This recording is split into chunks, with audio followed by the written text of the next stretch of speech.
Assalamualaikum and a very good morning to everyone. Welcome to Room 11, final poster presentation. My name is Ashuhada. I am your MC in charge for this room.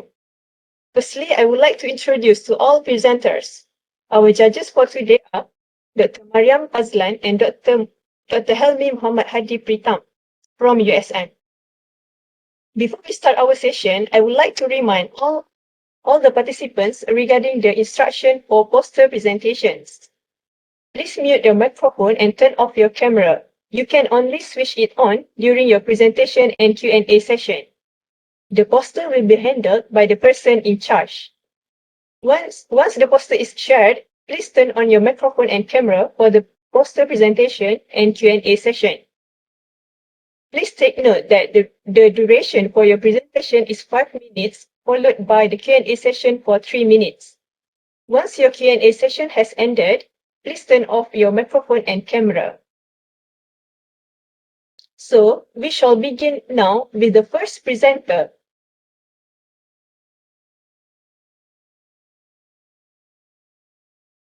I would like to call upon first presenter, Mr. Muhammad Shabil Irfan bin Muhammad Amin, to present his poster entitled Potential Protective Effects of Tualang Honey on Chronic Combinatory Stress Rat Testis. Mr. Muhammad Shabil, you have 5 minutes to present your poster. Please welcome.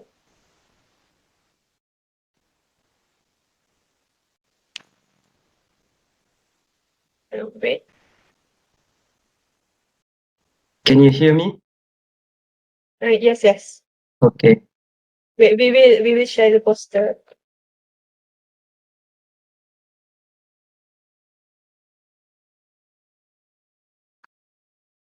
Can you see the poster? Yes. Okay. Thank you. Thank you, Ms. Shahada. Okay, Assalamualaikum and good morning, everyone. I'm Dr. Shabil from Anatomy Department, School of Medical Sciences, USM. So my study was on the potential protective effects of tualang honey on testes following chronic stress exposure in male rat models. So there are two important variables, which includes stress and also tualang honey.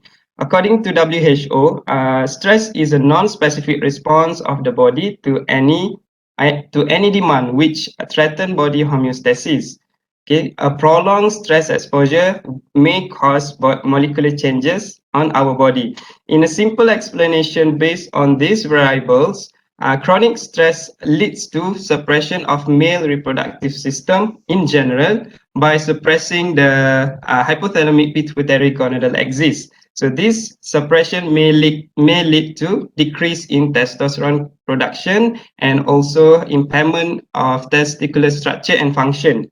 Tualang honey, on the other hand, is one of the local honey which is proven to have higher antioxidant properties compared to any other local honeys, and it is capable in reducing oxidative damage to testicular tissue by improving the antioxidant enzymes such as superoxide dismutase catalase and also glutathione reductase. These are based on the previous literatures. You can see in the poster. Okay, these enzymes are the ones responsible for the action of antioxidant pathways by reducing the reactive oxygen species. So by that, it will reduce the testicular damage. So we aim to investigate in this study the potential protective effect of tualang honey against stress-induced testicular damage. So we believe that this is the first study to prove the effects of tualang honey on testicular parameters by using a combined stress model. Previously, there were similar studies done using a single stress model. So in this study, we used 24 male spread dolly rat, which was randomized into 4 groups, and we used combined stress model involving the restraint and forced swimming stress tests. For intervention group, we administered rats from 2 of the groups with a total of 2 grams per kilo of body weight of tualang honey pre and post stress procedure. And after 22 days, the blood and organ were used for histomorphometrics and biochemical study. As for the result, you can see in the graph below at the bottom left, it showed that some of the parameters tested, all of the three objectives tested, namely the testosterone concentration, the spermatic count, and seminiferous epithelial height, showed significant difference between stress and control groups, which prove sufficient stress was imposed on study subjects. Moreover, there were also differences showed after administration of tualang honey in stress plus honey groups compared to the stress-only group. These showed positive ability of the tualang honey on the objectives tested. And this photomicrograph in the middle below, in the middle bottom, showed significant reduction in the spermatic distribution in the stress group compared to other groups. As for the discussion part, we believe that tualang honey has a positive ability to ameliorate the reduction of testosterone concentration, the spermatic count, and seminiferous epithelial height in rat testis following exposure to chronic combinatory stress. For the testosterone level, even though the result was not significant, however, we can see an increment after tualang honey administration. And most importantly, this is corresponding to a previous study done back in 2011. And it is proven that it is also postulated that tualang honey acts locally at testicular level without changing any other upper axis hormones. And lastly, last but not least, antioxidant content of tualang honey is the major contributing factor to the significance of the result. So by that, I think that's all from me. Thank you very much. Okay, thank you, Dr. Muhammad Shabil. Okay, now let's proceed with the Q&A session. Please welcome Dr. Mariam and Dr. Helmi.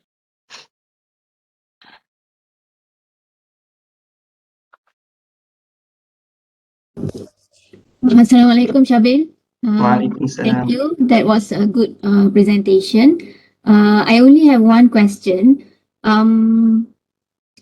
Since you have got good results from your study, do you think in future how could you expand your study?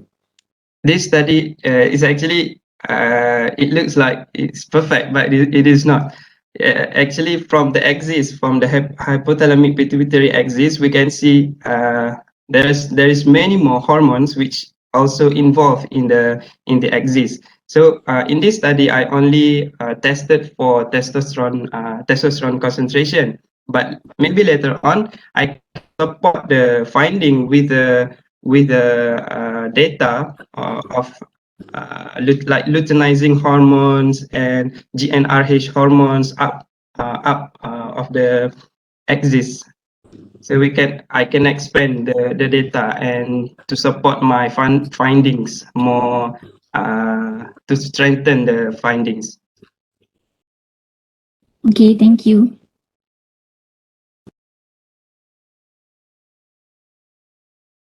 Dr. Mariam, anytime?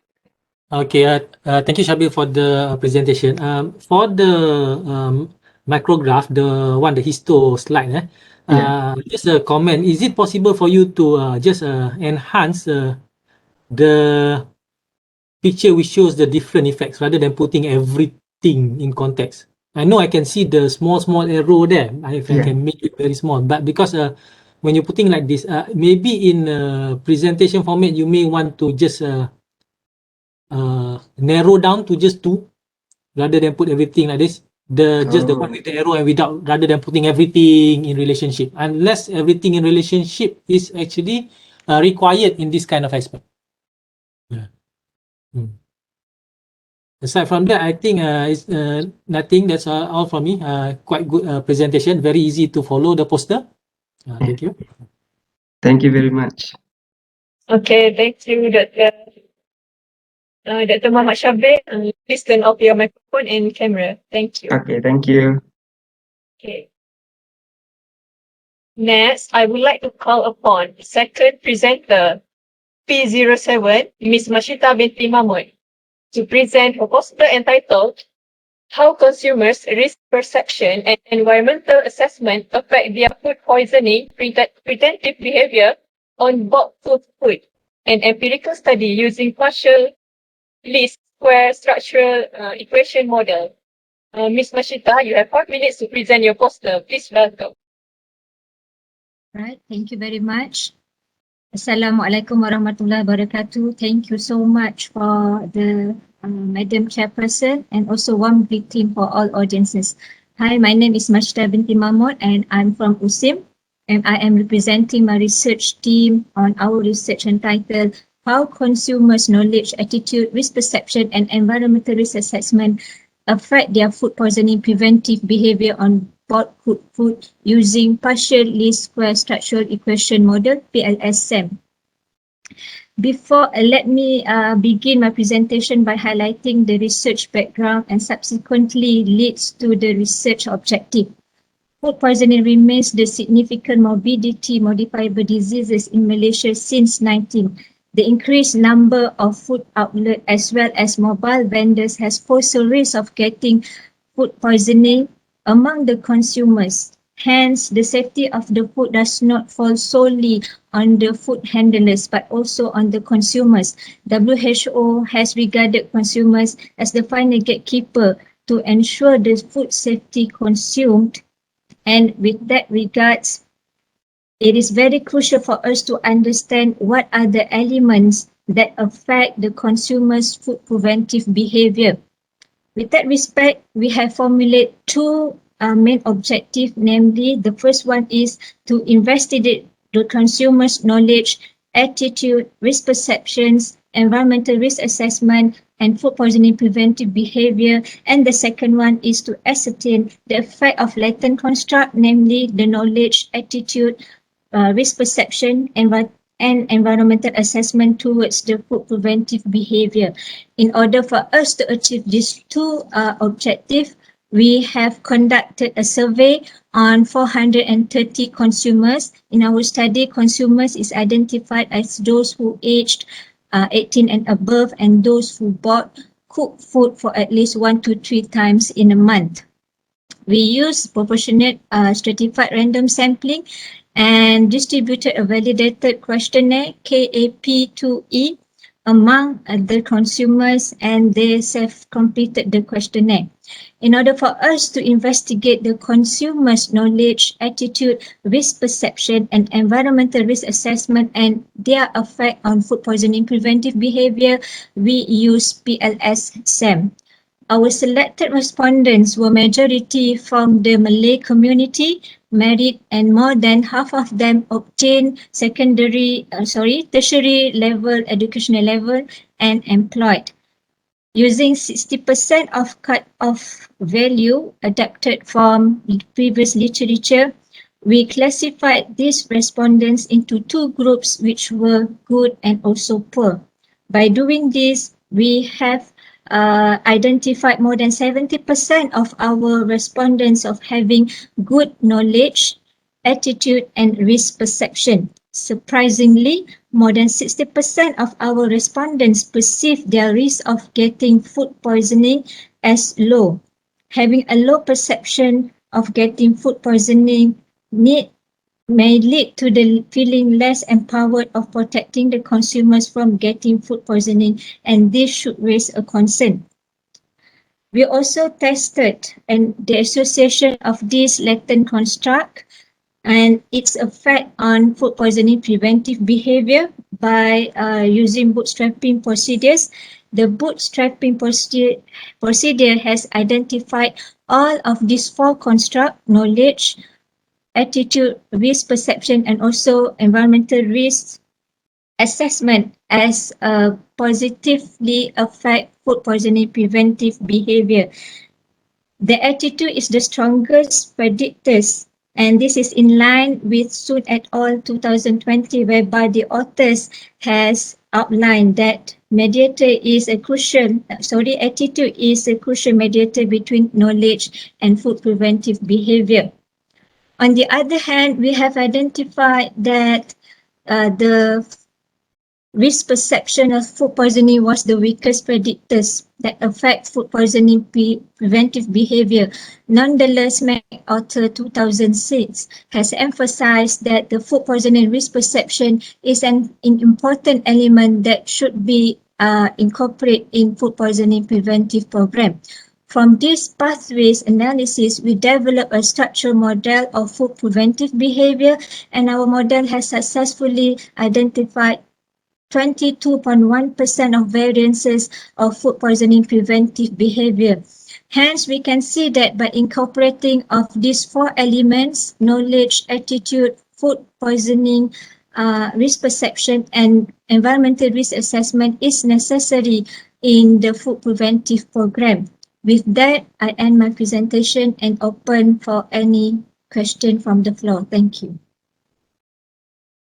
Okay, thank you, Ms. Mashita. Let's proceed with the Q&A session over the judges. Assalamualaikum Ashita.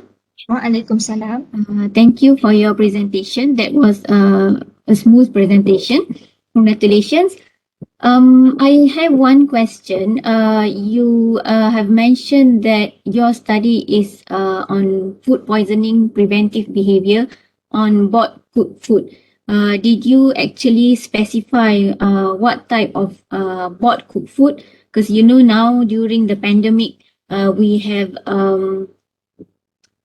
food that are sold online by people who actually cook at home. So do you take that into consideration in your study? Yes, doctor. That will also include food that has been sold online. The main criteria is that the food should be cooked, not the raw food. Okay. All right. So what is your suggestion to the consumer out there? Suggestions based on the studies? Yes. Okay. Actually here, this is the first stage of our studies before we went to the other stage of developing a module. From these preliminary studies, we have found that in order for us to develop a food poisoning preventive module, it is very crucial for us to incorporate the psychological factors, which is the risk perception. Because from our studies, most of the respondents perceive themselves of getting food poisoning as low. So that is actually pose a concern. So so in the future, our module should incorporate how to tackle this issue in the scope of risk perception. All right. Thank you. Thank you, Doctor.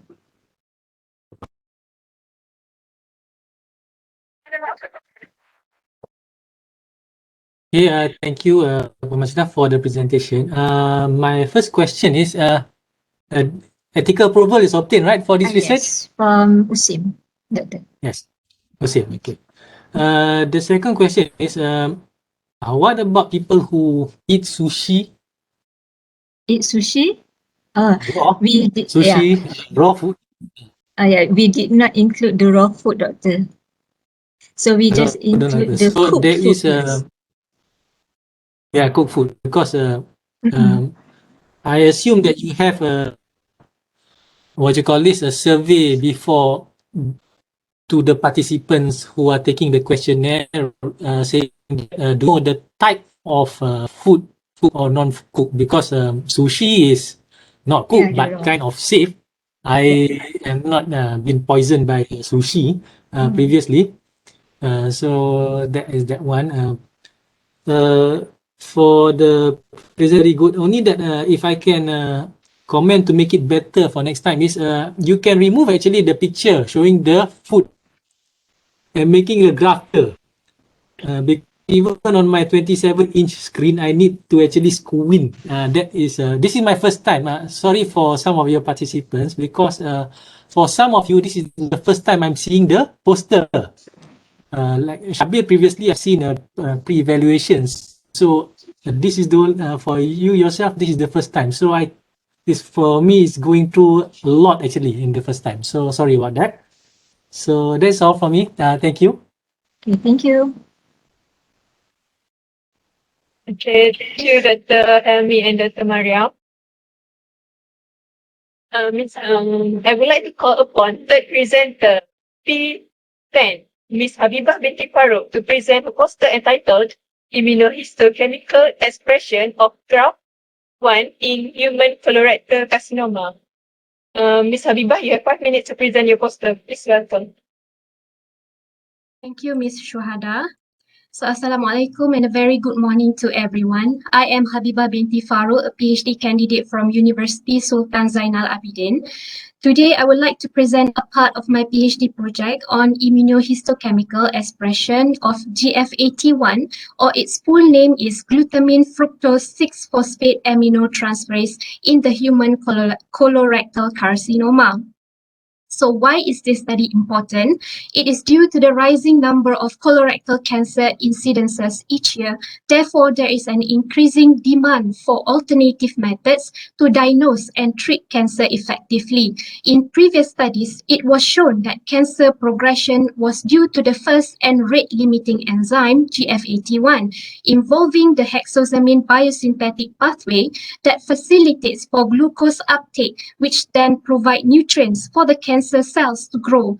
Until today, there is still a huge gap in the knowledge and published data regarding the expression of GFAT1 and its association with the clinical pathological profiles of patients within the Malaysian population.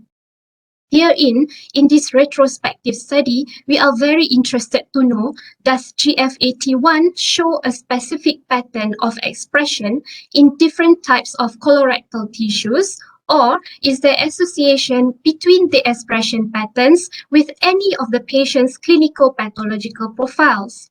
So how did we conduct this study? At first, a total of 97 formalin-fixed paraffin-embedded tissue samples and clinical data between the year 2016 and 2017 were retrieved from the archive of pathology department at Hospital Sultanah Nur Zahira in Kuala Terengganu. Each tissue samples were sectioned and immunohistochemical staining was performed using the monoclonal antibody GFAT1. The expression characteristics based on the DAB staining were evaluated using the automated quantification software named as IHC Profiler. Next, the final score of immunoreactivities were calculated by using the H-score formula. Finally, the results obtained were then statistically associated with the clinical pathological profiles of colorectal cancer patients. What are the main findings that we have obtained so far? Firstly, let's have a look at the expression patterns of GFAT1. We have actually managed to categorize the staining images into high positive, positive, low positive, and negative by using IHC Profiler as shown here in Figure 1. For your information, more than half of the tissue samples were found to have positive expression. Moving on to the second figure, we managed to prove that adenocarcinoma, which represented here in orange color, exhibited highly significant immunoreactivity score of 131, followed by adenoma and normal tissues. We also look at the differences in the DAB staining intensities between adenocarcinoma, adenoma, and normal tissues, as shown in Figure 3. Darker stains were observed in the adenocarcinoma tissues when compared to the others. Besides, there are significant differences between the expression patterns among the different types of tissues as shown in Table 2. All of these results indicated that GFAT1 expression may promote the growth of tumor in patients. Next, looking at the association between GFAT1 expression with the patient's clinical data by referring to Table 1, results showed that most of adenocarcinoma samples were pathologically described at third and fourth stages with moderate differentiation which had invaded lymphovascular and metastasized towards lymph nodes. From this study, we could identify that most of the patients might have sought for medical treatments at a later stage due to lacking of self-awareness or knowledge.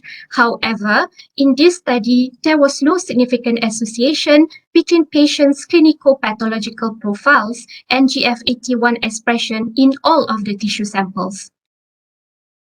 To wrap up, this study had contributed in proving that GFAT1 has the potential to be developed as the novel prognostic biomarker in colorectal cancer. Additionally, this study also helped in determining the effectiveness of GFAT1 as a potential target to disrupt the mechanistic pathway and thus preventing cancer progression.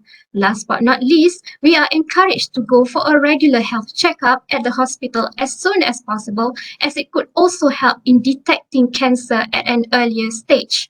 That's all from me. Thank you very much for your attention. Okay, thank you, Ms. Habibah. Let's proceed with the Q&A session. Please welcome Dr. Mariam and Dr. Helmi. Assalamualaikum, Habibah. Thank you for your presentation.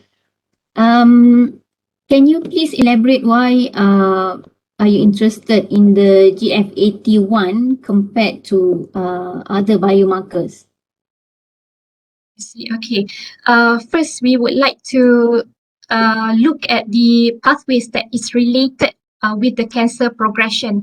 And from our studies, we found that hexosamine biosynthetic pathway is one of the pathway that is contributes to cancer progression. So since GFAT1 is the first rate limiting enzyme, which will determines the products in the later stage.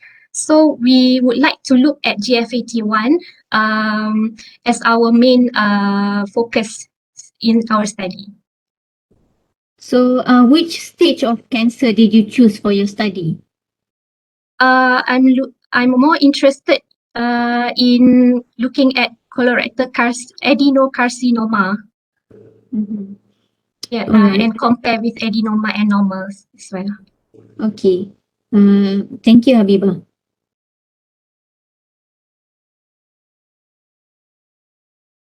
Okay, Assalamualaikum. Thank you, Habibah, for the presentation. For the IHC in figure 1, this is a qualitative or quantitative? Figure 1 is qualitative. Okay, Just so differentiate the staining, yes. okay, so that leads to my second question. How do you differentiate between in between high positive, positive, positive, low positive? How do you differentiate between those groups if it's qualitative?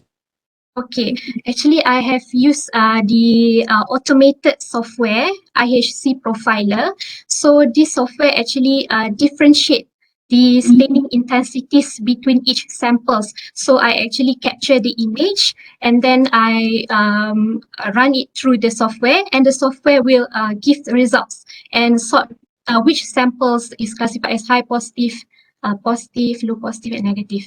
So the software itself is already vetted, I'm assuming. Yes, it has been previously published, and I would like to try and use it in my study. Okay, I think you will need to also put in whatever writing the what is the basis they use for classifying by this is positive, high positive. I think you would like to know more about that as well. Because the software can do everything, but Yes. if you need to explain to someone, then someone will ask you how does it differentiate between, because there must be a cut-off point. And I assume it's just based on what you call it, color intensity.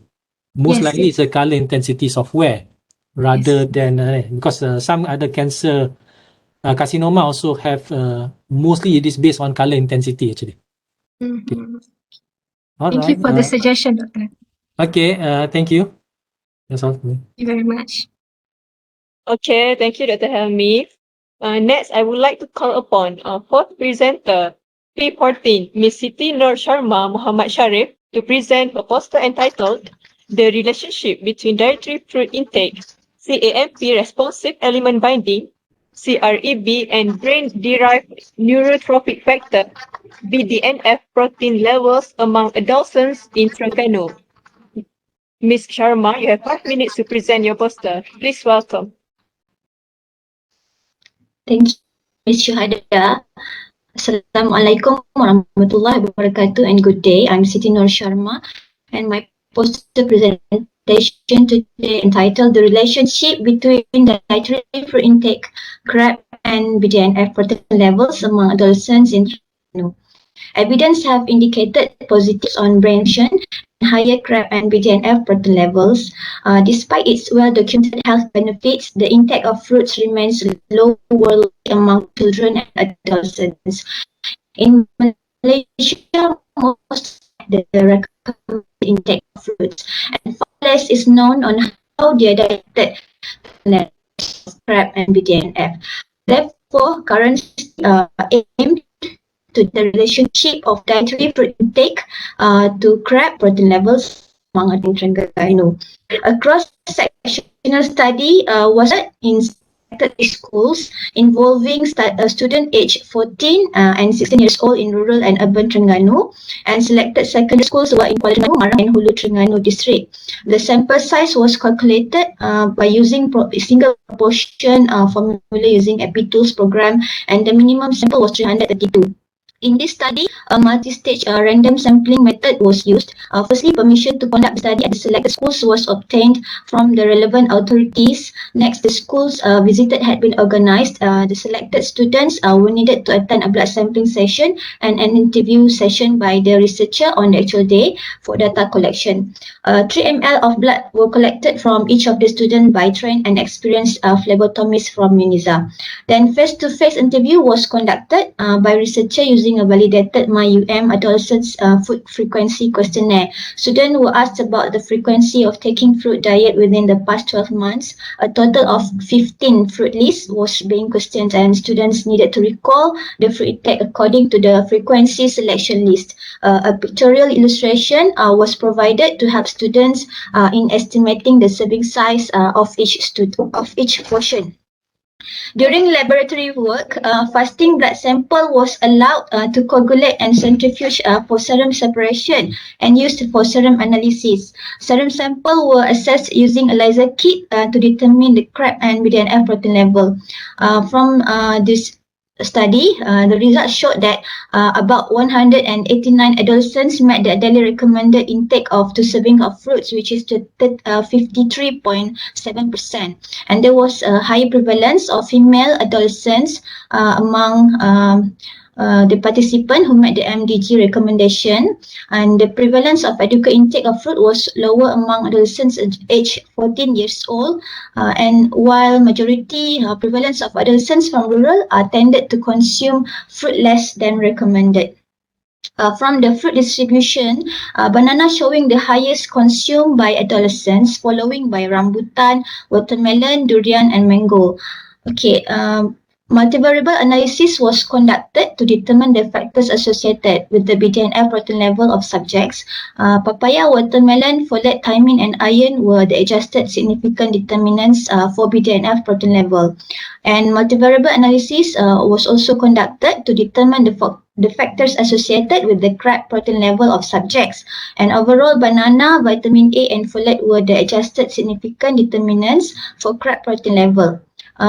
From this study, regarding the discussion, according to Chan et al., also indicated that significant correlation between serum BDNF level with higher frequency of fruit intake in his human cross-sectional study. It is believed to be due to its bioactive compound, vitamins or other substances in fruit that might affect circulating BDNF.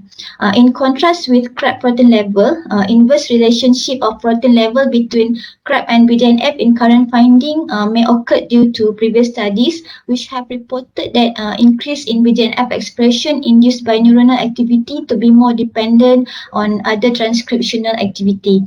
Both findings in CREB and BDNF protein levels showed positive relationship with folate.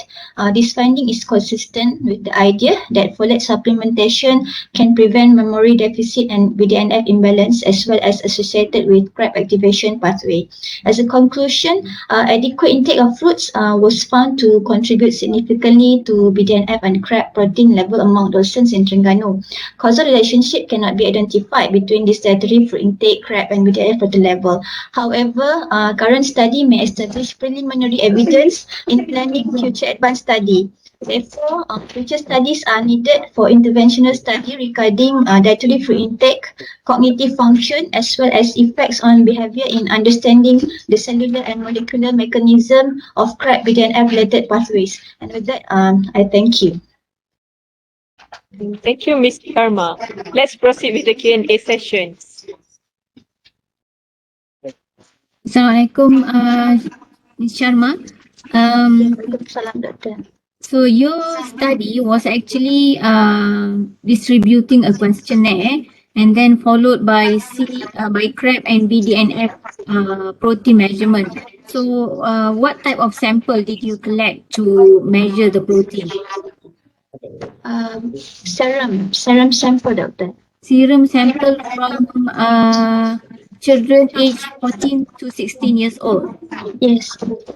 So how do you calculate? So the same participant, they need to actually answer the questionnaire before their blood being taken. Am I correct? At first, their blood are being taken. Before that, we take the permission from their parents, and then their blood are being taken, fasting blood being taken. After that, we give breakfast, and then the questionnaire will be given to them by face-to-face interview lah. Okay. So you are mentioning that the crab protein level is related to the type of fruit that they eat. Yes, Doctor. Okay. But how actually do you determine how much fruit do they eat actually? When I measure from the food frequency questionnaire, we ask them depends on the participant will be instructed to include food consumed over the past 12 months, and then one they will choose the answer whether they take 1 to 3 times per month, 1 time a week, and 2 to 4 times per week, 5 to 6 times per week, or 1 time a day, 2 to 3 times per day, and then 4 to 5 times per day, and 6 and more times per day. And then I will calculate in the Nutritionist Pro, the analysis software, and then we will separate it into two, whether they have adequate or inadequate intake of fruit intake. Okay. Do you know any other factor that could contribute to the crab protein level apart from the fruit intake? Okay, from the previous study, I have indicated several variables known to affect BDNF and crab protein level, such as exercise, body mass index, drugs consumption, depression, and anxiety. But during the data collection, we considered participants from healthy adolescents with normal BMI and individuals with medical conditions and who are from sports background were excluded from this study, Doctor. All right. Thank you. Yes, Doctor. Thank you. Okay, Assalamualaikum, Ms. Siti Noor. Okay, so thank you for the presentation. My question is, because it's a very long study from 2018 to 2020, if I'm not mistaken, is the diary daily, or how do you do participants just indicate bi-weekly, or how? I did a frequency questionnaire using a validated MyUM adolescents food frequency questionnaire. From that questionnaire, we asked them to recall back their fruit intake for the past 12 months. And then we categorize the answer into into 9 categories, like I said previously lah. So in because actually the data is for the sample size is actually very good. Even the serum data level is very good. My concern is I don't remember what I ate last week. That's the problem. So Yeah, that's why yeah. So if you the limitation is there, Doctor. We have to take a lot of time to take the data. Maybe there's some our limitation. Maybe there are some what I can say bias report from the students. But we did face-to-face interview to probe them so that they can at least recall and summarize what they have taken in the past 12 months. Yeah. Past 12 months. Okay. Okay. In future, I would like suggest if you are still doing this research, Yes, sir. try making giving them a diary actually, and then weekly study. Thank you, Doctor, Weekly for study the recommendation. because I'm very concerned about your examiners if they're going to probe you about the 12 months thing. Thank you, Okay. Doctor. Thank you for your suggestion. Okay, thank you, Doctor. Next, I would like to call upon uh, the fifth presenter, P23, Mr. Saiful Ammar bin Zahrin, to present his poster entitled Multiplex PCR Targeting Double Genes of Mitochondrial DNA to Discriminate Porcine in Commercial Gelatin Containing Processed Product. Mr. Saiful Ammar, you have 5 minutes to present your poster. Please welcome. Can I start now? Yes. Okay. Can. Bismillahirrahmanirrahim. Assalamualaikum and good morning to all of you today. I hope all of you are doing fine today. So my name is Saiful Ammar bin Zarin and today I would like to present my poster entitled Multiplex PCR Targeting Double Gene of Mitochondrial DNA to Discriminate Porcine in Commercial Gelatin Containing Processed Product. So to begin with, let us get some basic info to what is gelatin. So gelatin is basically a type of food additive that is used in wide variety of food such as ice cream, marshmallow, cakes, and many more due to its multifunctional capabilities such as water binding, stabilizing agent, and adhesive properties. In general, gelatin is derived from animals such as pig, which attribute about 80% in this world current production, followed by cattle about 15%, fish to 5%, and to smaller extent chicken. Due to this knowledge, it can cause certain issue in certain religions such as Muslims, people who are with certain dietary preferences, for example, vegetarian people, and health status, for example, people who are allergic to gelatin. Hence, a method for authenticating the source of species used for gelatin production is very important today. Currently, DNA-based technique that involve polymerase chain reaction of PCR and mitochondrial DNA is one of the most used techniques used for these purposes. As we all know, DNA can be found in almost all living organisms, and mitochondrial DNA particularly is often used for species identification as it has higher copy number compared to nuclear DNA, which is about 1,000 copies per cell. And mitochondrial DNA also lack the repair mechanism which offer higher mutation rate, which is useful in species identification. The double gene approach here mean that two genes of mitochondrial DNA is used instead of one for species identification, as it offers the ability to compensate the missing gene that may occur during fruit production, which is known to involve high heat and harsh environment which may degrade the DNA. It can also strengthen the result obtained if both genes are present together as shown in figure 2. So for this study, 21 food samples that is suspected to contain gelatin were collected and several target and non-target fresh meat samples were collected for reference sample. So in table 1, we can see that primer from previous study that were used to develop the PCR assay were listed there. Double gene used in this study were cytochrome B and D loop of mitochondrial DNA gene which have good inter and intra-species variation.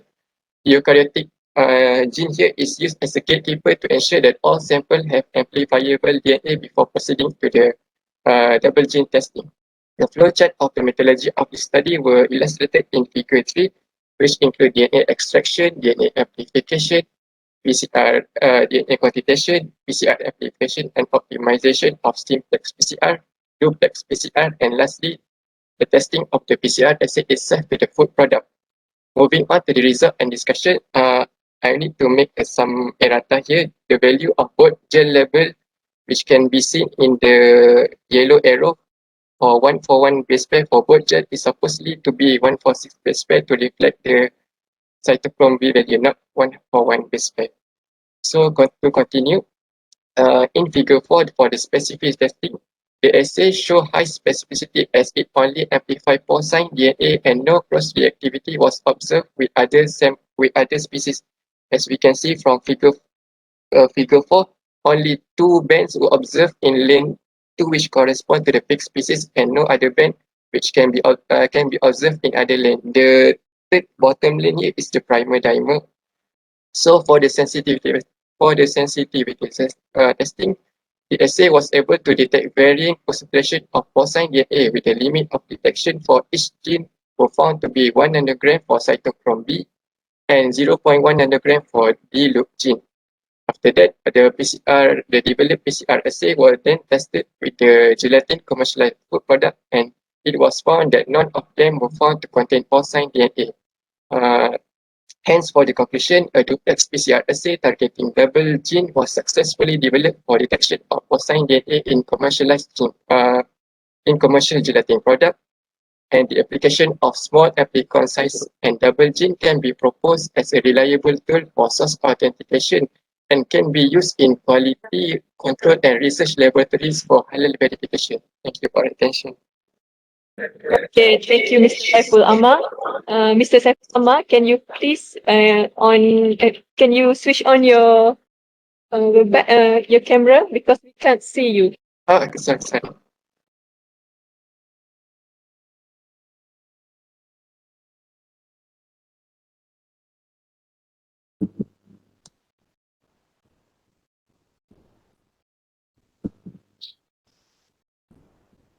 Mr. Saiful Amar.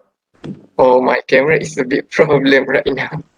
Oh yeah, okay, it's okay. Okay, let's proceed to the Q&A sessions. Welcome, Dr. Maria. Assalamualaikum, Saiful. I have one question.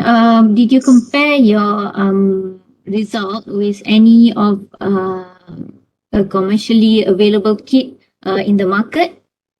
No, madam, because at the time we only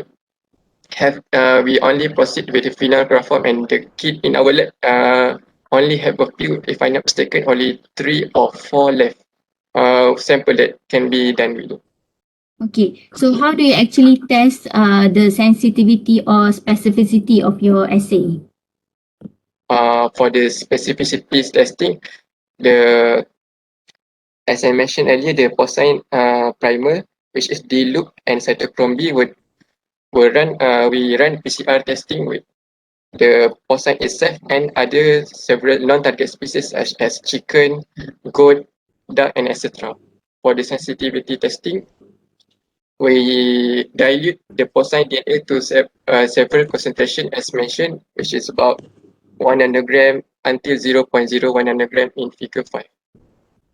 Okay, last question. If you were to market your product or your innovation here, do you think what is the cost for one sample or maybe one kit?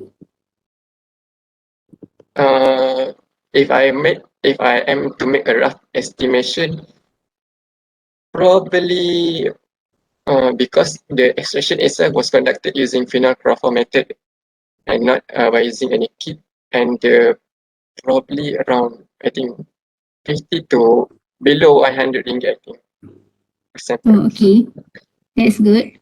All right, congratulations. Thank you. Thank you.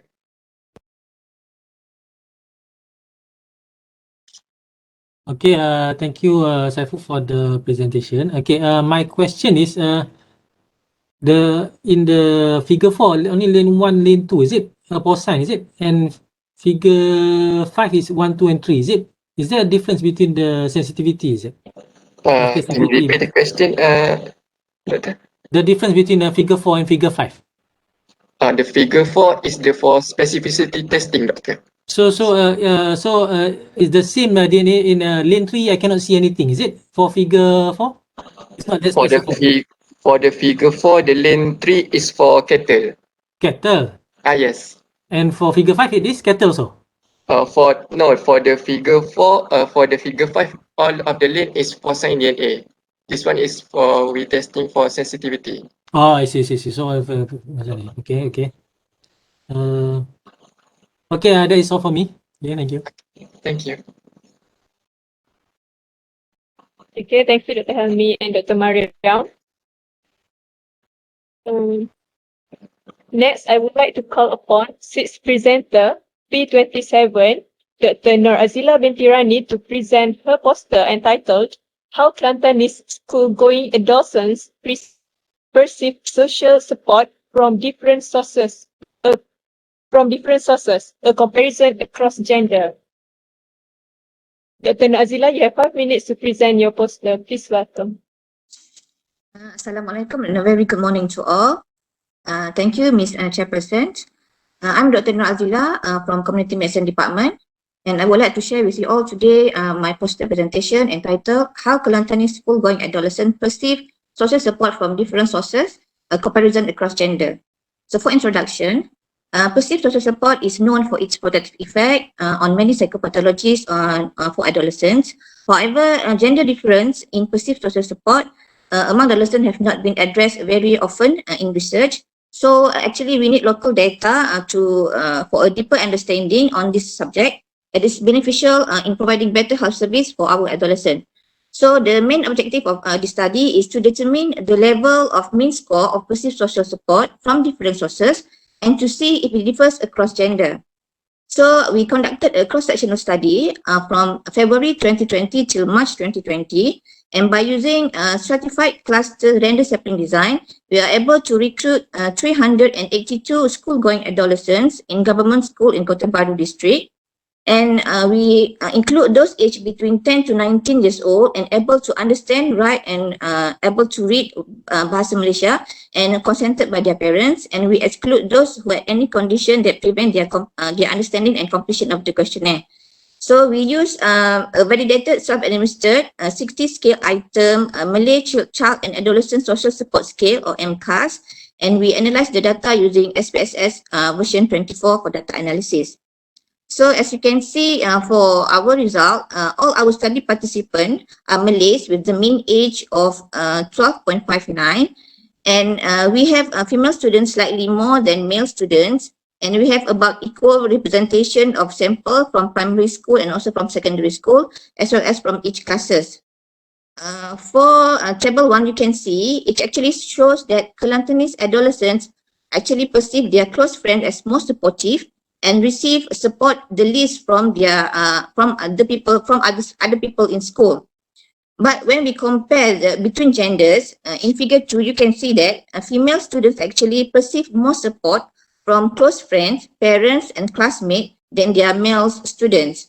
And however, only support from close friends show significant differences between gender. As you can see, close friends, female actually perceive their close friend as more supportive than their male counterpart with the mean score of 52.49 with the P less than 0.002. So for discussion, actually our result is in contrast with the finding from a study that reported teachers actually were perceived as more supportive by the students compared to their parents and their peers. And another study also showed that female also significantly perceive their higher support from classmates and teachers in addition to support from close friends as compared to their male counterparts. So actually this may signify the effect of cultural diversity and different social environment that influence how teens perceive their support from different sources. One of the limitation in our study is that this sample might not be representative of adolescent in Kelantan, as only Malays being studied in this study. Nonetheless, these findings actually suggest that it is necessary for local stakeholders to consider a gender-specific approach when delivering adolescent health service, especially when they are utilizing the peer influence to promote adolescent well-being. I think that's all from me. Thank you. I'm open for discussion for question. Thank you, Dr. Nur Azila. Please welcome Dr. Mariam and Dr. Hamid for Q&A session. Assalamualaikum Dr. Nazila. Thank you for your presentation. I'm just wondering, you did this study in February to March 2020. So that time was before COVID-19. Yes, doctor. Okay, so do you think if the study was conducted now during this pandemic, do you think the result would be different? Actually, in second part of my study, we did repeat the studies, and but only on primary schoolers, not on currently this first stage is combining primary and secondary schoolers. But for my second part, we only do done it in primary school. Actually, the result, the most actually the adolescent perceive their parents as more supportive compared to other source of support. Actually, there is slight difference. I think because of the situation, because of the lockdown, the students live more in school, more in home than schools lah. Okay. You know now that children they use gadget to play games. How about their game partners that they know through the internet? Does you take that into consideration as close friends? No, actually, the close friends, our operational definition is when in their surrounding, especially in their not including their online friends. All right. Okay. Thank you. Okay, Assalamualaikum and very good morning, Dr. Nazila. Okay, thank you for the presentation. When you studied 382, is it in all Kota Baru? Do you choose the kind of school, or you are just given the kind of schools by PPD to go, or do you like choose the different schools? I'm more interested about the schools actually. Which school you went We to? actually only in Kota Baru, we have the list from secondary school and also primary school, and we do random sampling from the list, Doctor. Okay. Do you have you tried to correlate the findings with the school performance, academic performance actually? For this part one, actually we don't have the variables on that on school performance. Because I'm very interested if you try to compare something, let's say SMSI and Ahmad Mahir, for example, or Naim Libanat or Zainab. They are two schools very next to each other actually, even if you take Zainab, SIC and SMSI. But the results will be a bit different actually. I'm very interested to see what is the results based on the school performance. If you can put that in your analysis later on. Okay, inshallah, Doctor, I'll consider it. Yeah, because it's very interesting. Because in my understanding is that the more affluent the student is, and the more high academic ranking the school is, the more that the students will rate their parents higher and teachers higher compared to their close friends. This is just my assumption. Yeah, okay. Okay. Thank you, Doctor. Okay.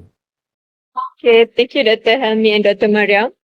Next, I would like to call upon the seventh presenter, P31, Ms. Siti Fatiha binti Muhammad, to present her poster entitled Evaluation of Diet Quality and Factors Associated with Body Weight Status Among Children with Learning Disabilities in Kelantan, Malaysia.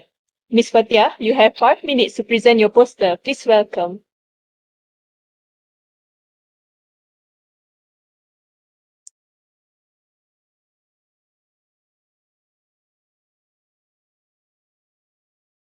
Sorry, Ms. Fatiha, I can't hear you. Okay, Assalamualaikum and a very good morning, everyone. So I'm Siti Fatiha. So today I'm presenting my poster entitled Diet Quality and Factors Associated with Body Weight Status Among Children with Learning Disabilities in Kelantan. So basically, early determination of body weight status help to prevent from being severely obese or thin, which may expose to the risk of getting chronic diseases. And we choose children with learning disabilities as they have a higher probability of experiencing poor health status due to limited ability to understand and assess information on nutrition and health. So previous evidence suggests that disabled children have more risk of getting overweight and obesity and more likely to be malnourished than typically developing children. They are more prone to poor nutrient intake and low diet quality due to limited food choice and also feeding problem. So the study aimed to determine their diet quality and also factor associated with body weight status among children with learning disability. So basically, this is a cross-sectional study conducted in 9 primary school in Kelantan. All children from these 9 selected schools were recruited to participate in this study. And basically, for the final analysis, 259 children was analysed. And this is for the inclusion criteria. We include all children aged 7 to 14 years old who attend primary school, no consideration of etiology and cause of disability, able to stand straight without assistance during anthropometric measurement, and also whose their parents willing to participate in this study. So basically for the results, majority of the respondent is male and Malay, and for the their parent educational level, majority of the parents have a secondary educational level, and basically they all came from B40 family. For the diet quality result, 40.5% of them have risk of poor diet quality, and for the body weight status, 28.1% of them were overweight and obese, which is almost 3 out of 10 children were overweight and obese, while for thinness and underweight is almost 11.9%. So for the correlation result, we found that monthly household income, household size, age, birth weight, and also parental feeding subscale, which include encourage dietary balance and variety, pressure to eat, food as rewards, and also restriction for weight control, were significantly correlated with BMI of the children. And we also analyzed on the multiple linear regression analysis, and we found that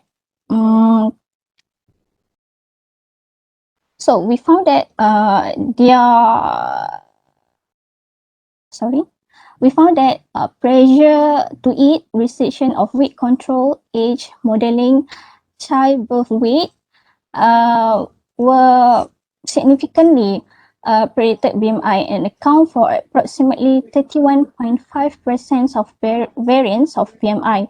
So basically we can see that restriction of weight control showed the largest beta coefficient, predicting the greatest contributor in explaining BMI.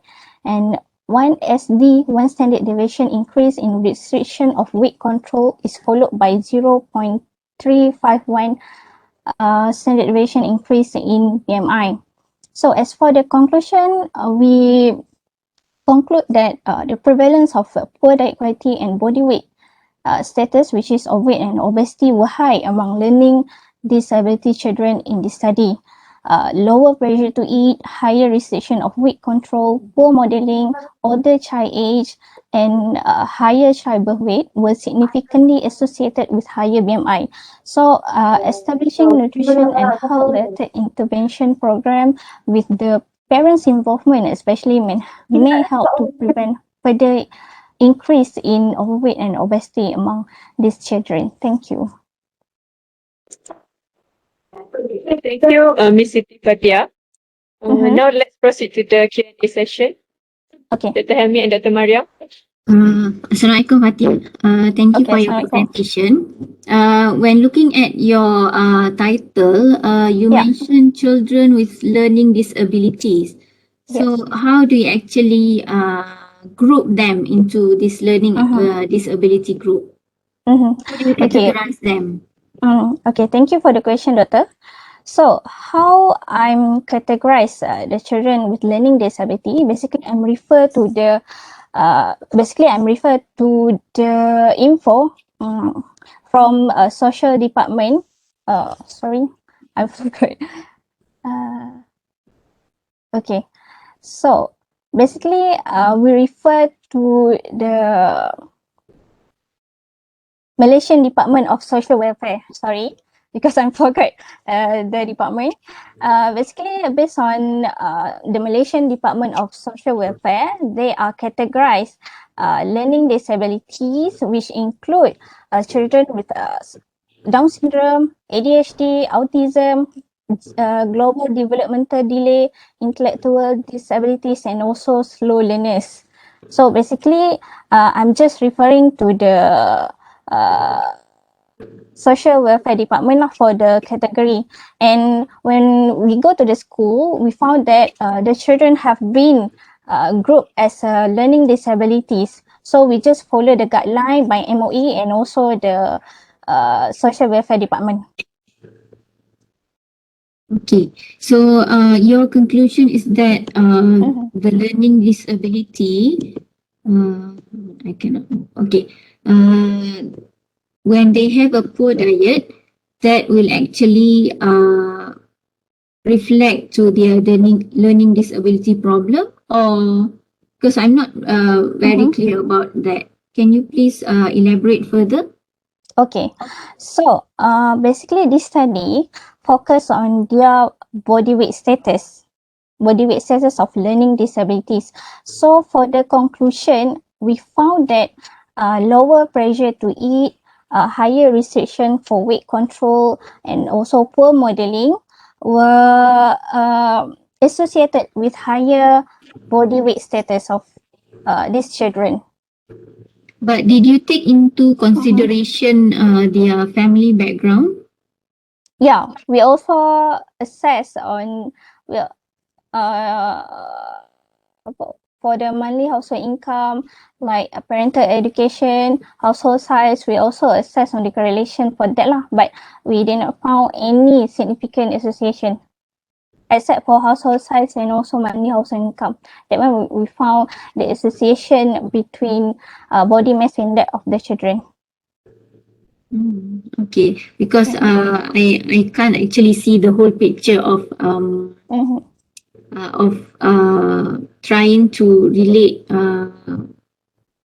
those factors. Okay, because sometimes when people come from a low family background, low income, and they have learning disability, so that actually automatically will also contribute to poor body weight. So if they come from a high income background family, and although if they have learning disability, sometimes they still get a good body weight. But anyway, thank you for your presentation. Okay, thank you, Doctor. Okay, hello, thank you for the presentation just now. Okay. From the table 1, restriction for weight control, the P value 0.1, that means the parents restrict the kid, or there's no restriction actually? Parent restrict because Parent- parent restrict their children from eating because previous study found that if a higher restriction of weight control was associated with higher BMI, body mass index, as they found that children tend to eat a lot of food to reduce stress, and if parent really strict one lah, and the stress can promote negative eating behavior, irregular eating in the absence of hunger, and maybe they might be overeating. That lead to the higher BMI lah. Okay, because like Dr. Mariam, because I'm more interested about the B40. Yeah.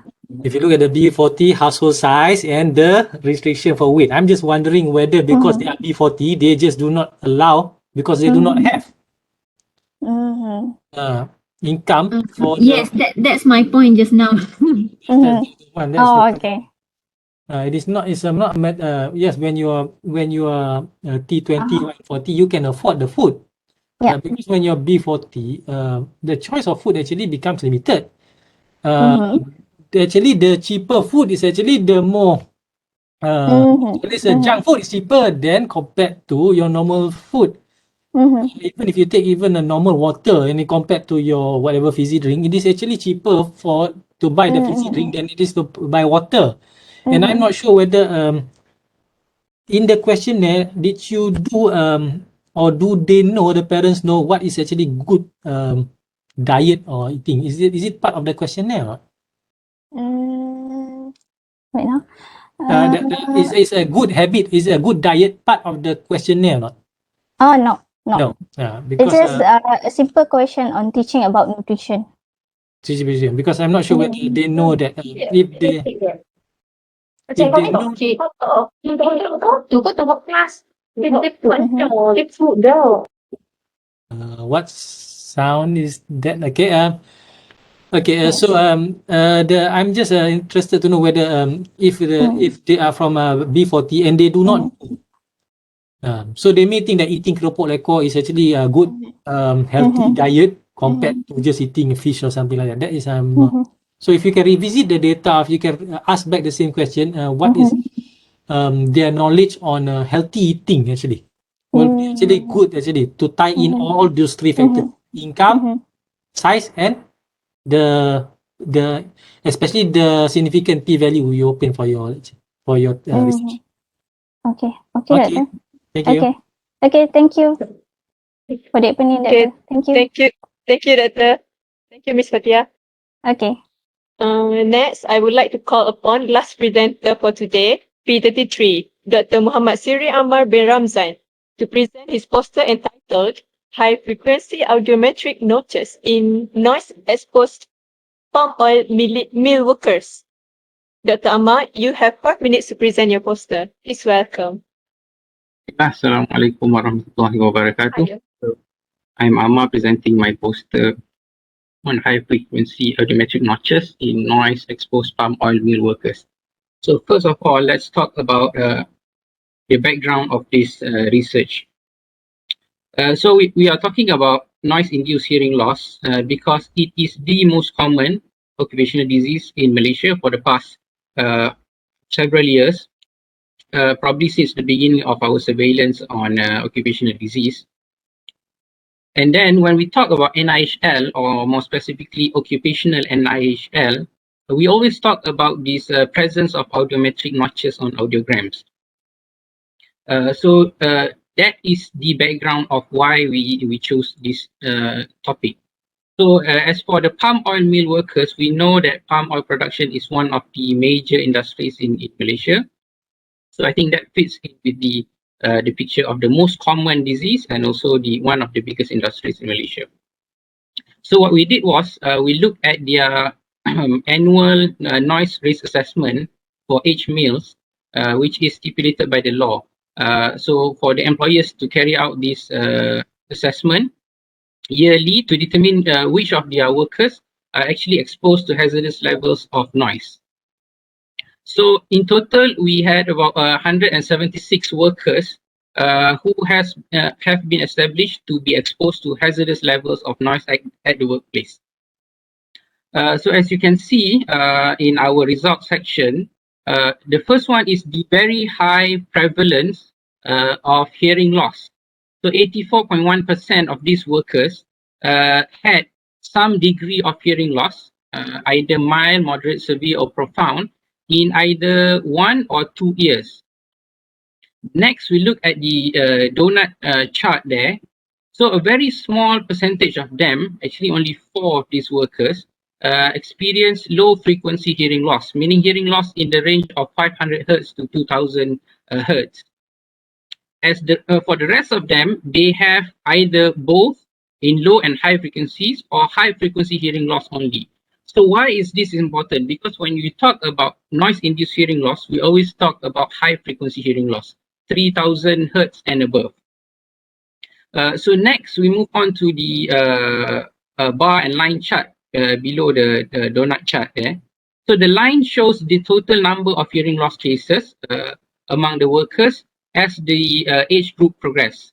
So expectedly, the cases generally goes up as they grow older. But the bar chart in green, yellow, red, and purple also shows another trend, which is as we increase the age group, we see an increment in the severity of hearing loss. Okay. Next, we move on to the pie chart on the right side. So about 1/3 of these cases had unilateral hearing loss. The rest, 2/3, had bilateral hearing loss. So why is this important?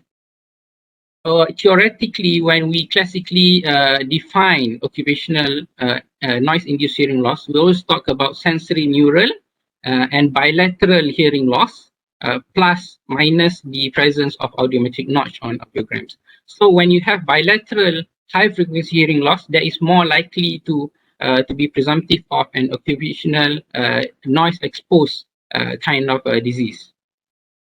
So lastly, we look at the bar chart under there. So the total numbers increase as we go up the age group. So these are the, rather than the previous one, the total number of hearing loss cases. Now this is high frequency hearing loss, specifically on high frequency hearing loss. And what is interesting is we look at the difference in colors in orange and the green ones. So we can see that as the age group goes up, there is the chances, the probability of you finding the typical audiometric notch actually reduces. In overall, only about 75.2%. So 3/4 of those cases actually had the typical classical audiometric notch. So 1/4 of those cases wouldn't have the notch. And if we look at the binary regression, it does statistically been proven that as you grow older, you are less likely to have the notch. Now, why are these results important? First of all, you see a very high prevalence of hearing loss among these workers. Now, these workers are usually from the lower socioeconomic background. They are usually locals who reside around palm oil plantation, and they actually work in these mills. So when we talk about NIHL among these workers, we are always referring back to the sustainability of the industry again. And then when we talk about the audiometric notches, so imagine if a doctor or any occupational health doctor actually uses these the presence of these notches to differentiate between noise-induced hearing loss and also hearing loss due to aging presbycusis. So most likely you will miss out about 1/4 of the cases. But then again, these results are based on screening audiometry tests.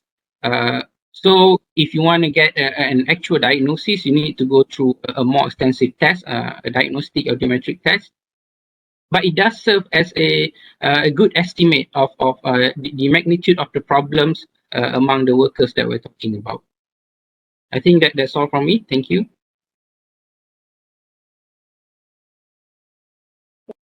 Okay, thank you, Dr. Ahmad. Let's proceed with the Q&A sessions. Please welcome Dr. Helmi and Dr. Mariam. Assalamualaikum, Dr. Amma. Thank you for your presentation. It's quite interesting. You have mentioned just now that the audiometric notch can actually be measured in both non-induced hearing loss and hearing loss due to aging, for example. So how do you actually differentiate those two groups by measuring the audiometric notch? What are the parameters that can differentiate both of them? Firstly, when we talk about this notch, actually there are a variety of definitions. I would say about 4 or 5 widely cited definitions for these notches.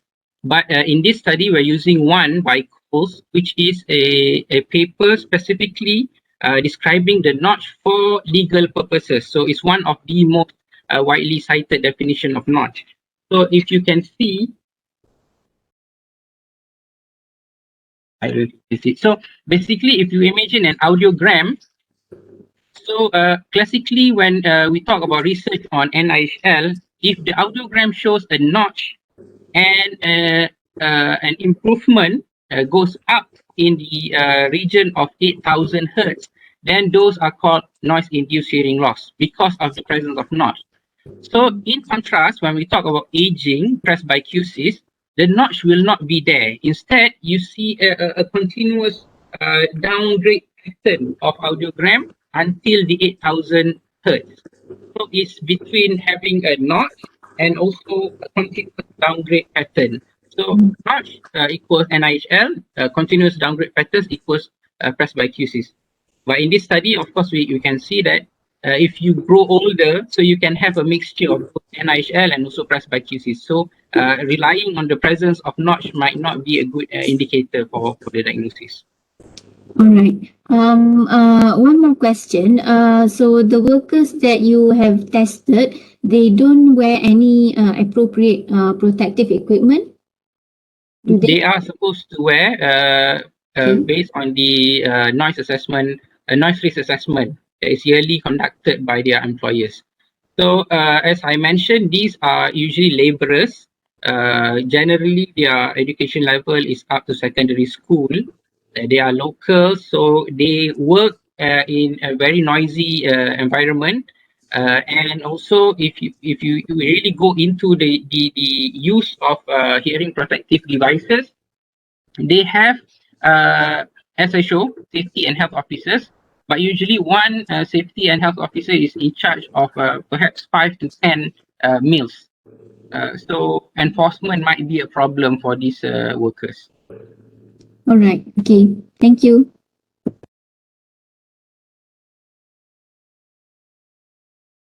Yeah, good morning. Thank you, Dr. Saiful, for the very good presentation. Dr. Ahmad for the presentation. My question is actually, the participants, do they know this result? Do you tell the participants about the result? Right. So before we conducted this study, we actually consulted DOSH, okay, regarding the research. So according to the law, it is up to the occupational health doctors who carry out this test to discuss with the workers regarding their results. But in general interview, when we discuss with the workers, most of them actually do not know their results. So there is a loophole in the practice that we have now, in which these workers might actually undergo yearly tests, but they actually do not know what is the condition of their hearing condition actually. Because from your case and your results here, I am guessing that JPEM might want you to actually go to the participants and actually show the results, because this is actually life-changing for them actually in future, especially if they are young, if they can show. And I'm not sure whether the older people I don't think they want to sue their employer. But if they can provide a method of preventing hearing loss, then it is better actually. Yeah. Okay, So, according to the law, the employers have to produce a yearly reports on the audiogram for their workers. So they do actually report these results to DOSH, and the occupational health doctors have to, along with the employers, report specific hearing loss cases which are detected to DOSH. So this is where DOSH gets all the statistics. But the loophole is probably they do report, and but the workers themselves, they don't actually get a proper explanation regarding their results, especially for those, for example, who are normal, and more importantly, those who have had hearing loss. So as you mentioned, older workers, so let's say he's 50 years old, he has had hearing loss, he's 30 years old, he might not be explained properly about the progression of his disease. yeah, because I assume that they get it on a yearly basis, but they cannot connect the dots on how, because your data here shows actually about a 30-year age range, which as on an individual employee level, they do not know, or they might not even know that this will happen, especially for those who are in 20s. In 30 years time, they will suffer hearing loss. So I think ethically it is, if it's possible to show them this kind of data, that if they do not protect their hearing, they may suffer a problematic hearing loss going forward in their occupation, because I don't think they can jump occupation because they are already in this kind of occupation. But and then for those who are already beyond that, you cannot help them. But for those who actually just 20 to 40, they still have a good chance of actually protecting their hearing actually. So this is just my concern. Yeah. Okay, thank you. So actually, this is the early part of my DRPH study. So the second part of it is actually getting a proper module of training to improve what is already been done. And one of the main components of my module is to actually get these workers to review their results during the training for hearing protection. So that is one of the improvement that we are trying to make for these workers. Okay. Okay, because yeah, ethically it should be the way ethically. Yeah, that is good actually. Because if not, then if they do not know, then they will never know. That's the problem. Yeah, they will never know. Okay, thank you. Okay, welcome. Okay, thank you, Doctor. We have come to the end of our presentation sessions. Thank you to all presenters for your participation and cooperation. Special acknowledgement goes to Dr. Mariam and Dr. Helmi for integrating these poster presentations. Before we end this session, may I request all the participants and judges to switch on the camera for a virtual photography session. Can everyone open the camera?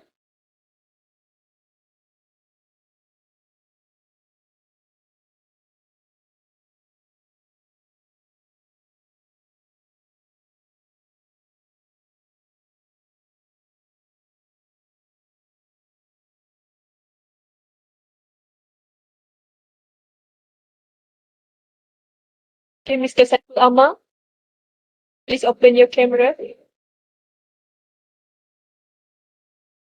Okay.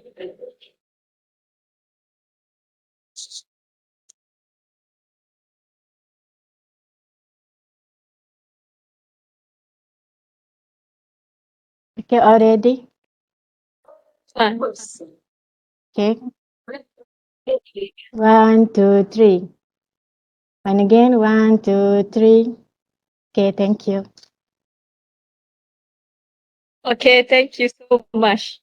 Thank you to all judges and participants. Before you leave the virtual room, I would like to remind all participants are required to join back at 2:30 p.m. for the concurrent plenary speech by Associate Professor Dr. Maizan Muhammad and Dr. Warakon. Closing remarks and prize giving ceremony. Besides, we kindly request you to fill in the feedback form via the link provided in the chat box. Thank you and may the best one wins. See you later. Bye.